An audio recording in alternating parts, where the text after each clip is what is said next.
तर नमस्ते, संकल्प भूमी ह्याच्या बॅक साईडला आहे. आणि तुमचं नाव काय? नारद. हा, इकडे ऑलरेडी भरपूर वेळा साप येऊन म्हणजे पकडून वगैरे गेलाय. तर तुम्ही कसं हे ओपन मध्ये दिसलं होतं तुम्हाला? ह्यांना दिसलेलं. तर असं ओपन मध्ये आहे आणि इकडे साप आहे आणि बरं झालं.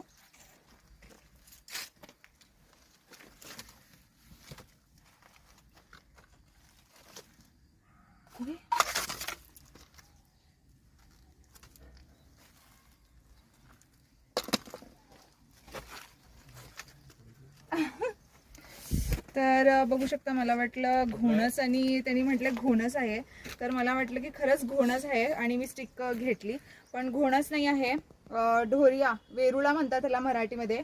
बिनविषारी साप आहे आणि असंच तोंड उघडून लगातार चावायला येतो. पाण्यात राहणारा साप आहे. इकडे आजूबाजूला तुम्ही परिसर बघू शकता, खूप झाडी वगैरे आहे. तर इकडे साप येणारच. आणि हा ओपन स्पेस मध्ये असं थांबला. हे ढोरिया होतं म्हणून थांबलं. आणि ओपन स्पेस मध्ये असं जास्तीत जास्त साप थांबतात. बीड वगैरे असते. आणि इथं बघू शकता तुम्ही असं लाकडं वगैरे त्यांनी आणून टाकलेत. काय काढत होते काहीतरी त्यांनी. हो ना, तुम्ही काढत होता? हा, ठेवत होते आणि त्यांना साप दिसला.